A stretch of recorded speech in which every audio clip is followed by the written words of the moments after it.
No capítulo 11 do segundo livro, São João da Cruz aborda a questão da imaginação e da fantasia, enquanto faculdades da alma. E ele mostra que essas faculdades tratam com coisas que reproduzem coisas que são materiais, são visíveis, que são corporais. Ou então ela forma também representações a partir do que ela já gravou, já ficou na imaginação. E com isso a alma usa esse material na meditação, que é um ato discursivo ajudado pelas imagens. Imagens, formas e figuras que são fabricadas e formadas por esses sentidos internos. Assim, quando nós representamos Nosso Senhor crucificado, ou preso na coluna, ou sofrendo em outra cena da paixão, ou quando o consideramos como Deus, consideramos Ele na sua divindade, no seu trono de divindade, de majestade. Tudo isso a gente faz com a ajuda dessas faculdades, então, da imaginação e da chamada fantasia, que é próxima, são muito próximas essas duas faculdades. A alma, diz ele, deve rejeitar todas essas imaginações ou representações e permanecer na obscuridade em relação a esse sentido interno, se ela quiser chegar à união divina.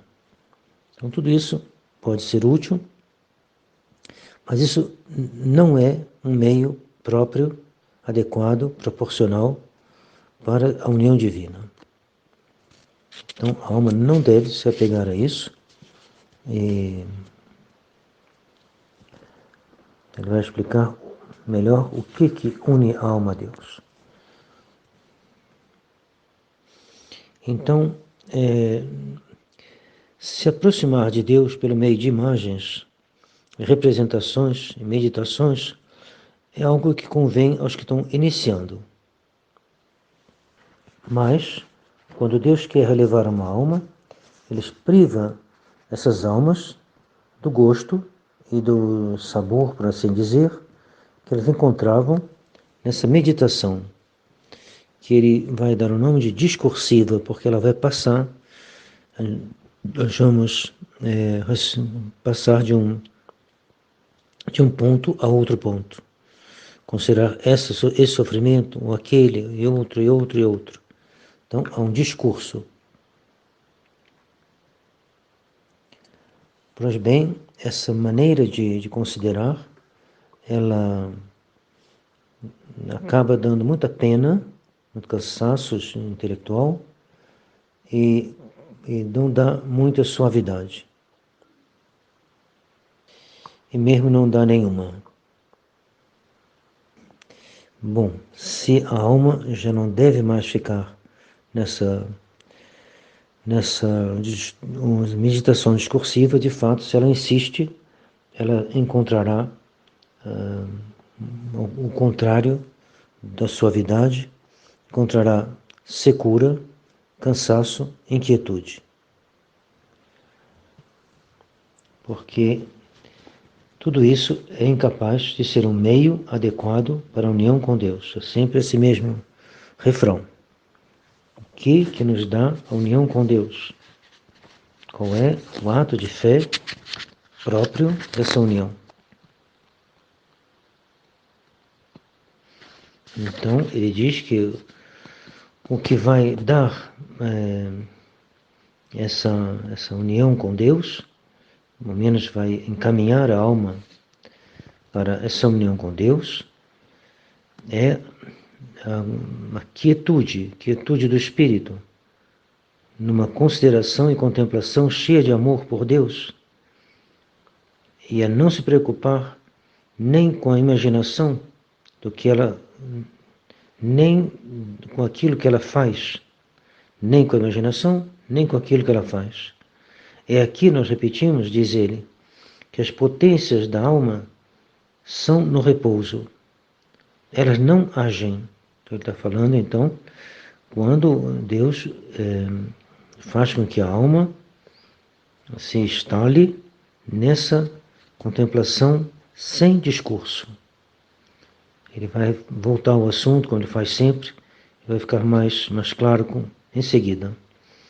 Se às vezes essas almas mostram alguma atividade, não é com esforço, nem com a ajuda de discursos preparados, mas com a suavidade do amor, sob a impulsão de Deus, mais do que com sua habilidade.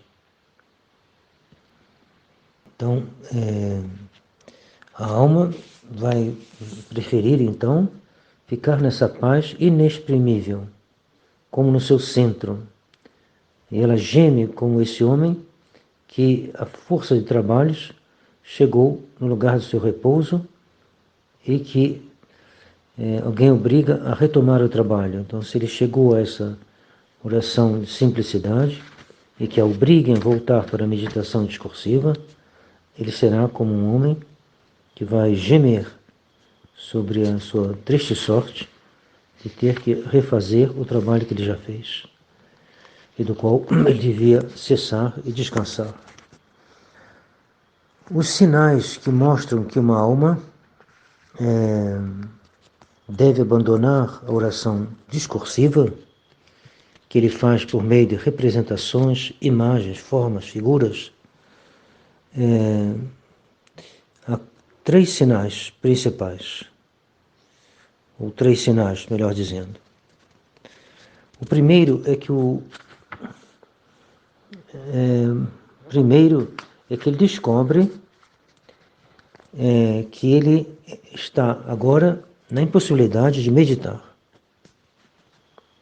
e de se servir de imagens, e que a alma não tem mais nenhum gosto na meditação como tinha antes. Ela encontra, ao contrário, secura naquilo que antigamente cativava seus sentidos e lhe dava suavidade. Então, sinal que ele deve abandonar a meditação discursiva. Mas esse sinal não basta, necessário ainda o segundo e um terceiro. Segundo, que ela não encontra nenhum desejo de aplicar sua imaginação e seus sentidos a outros objetos particulares, seja externos, seja internos. Não só ela não encontra facilidade na meditação, mas ela nem quer pensar em outra coisa. Não quer pensar em Deus, mas não quer discorrer na hora da oração sobre qualquer coisa que seja. Terceiro sinal é que é o mais certo de todos, a alma se agrada a se encontrar só com Deus e a olhá-lo com amor, sem se ocupar de nenhuma consideração particular. Ela goza da paz interior, da calma e do repouso. Ela quer estar a sós com Deus. Ela não produz nenhum ato das potências, nem da memória, nem da inteligência, nem da vontade. Estou falando aqui, diz ele, ao menos de atos raciocinados, que passam de uma ideia a outra. Ela guarda esse conhecimento ou atenção geral e amorosa do qual nós falamos, mas sem ter a inteligência particular de um outro objeto. Então, ela fica absorvida em Deus, considerado na obscuridade da fé. Então, esses 3 sinais, quando estão juntos, a alma pode e deve abandonar a oração discursiva.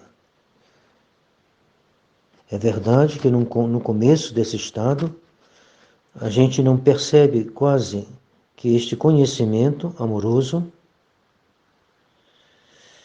não se percebe esse conhecimento amoroso. Isso por duas razões. A primeira, porque no início, este conhecimento amoroso, e ordinariamente muito sutil e delicado, é quase insensível. A segunda é porque a alma, tendo sido habituada com outro exercício, que é o da meditação, não compreende, ou quase não compreende, este conhecimento novo. O primeiro era sensível, este é insensível. O primeiro era acompanhado, ao menos, de formas, de lembranças sensíveis, e esse agora é insensível. É um olhar todo espiritual sobre Deus. Isso acontece, sobretudo, quando a alma, então essa dificuldade dela vem quando ela não se esforça de continuar, quando ela não se esforça muito em ir em frente. Ela deve se habituar, ela se habituará a se manter calma. E mais também ela sentirá, mais ela saboreará este conhecimento geral e amoroso de Deus. Geral porque não é mais algum aspecto particular, é uma coisa geral, que Deus não pode ser reduzido a algumas ideias assim como são as coisas materiais. As coisas materiais eu posso ver o começo, o meio, o fim, considerar um aspecto, como é na paixão de Nosso Senhor.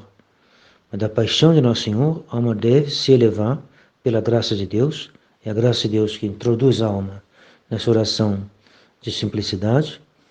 Então, lhe fará subir e se instalar num olhar geral e obscuro, confuso no sentido de não fixado num detalhe. É como diante da presença de alguém que a gente não conhece totalmente, mas que a gente tem um respeito, há uma situação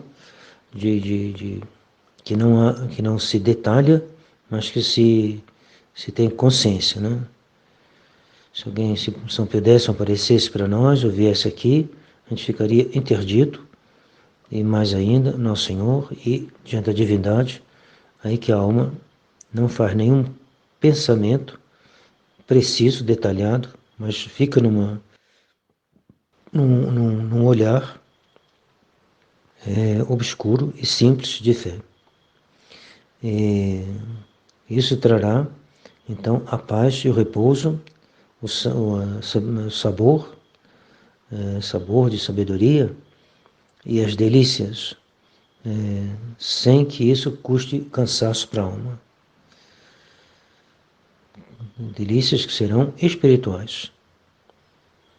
Para explicar melhor isso, ele vai expor no capítulo seguinte as causas e os motivos, e veremos que os 3 sinais são necessários para passar do estado da oração discursiva à contemplação sobrenatural.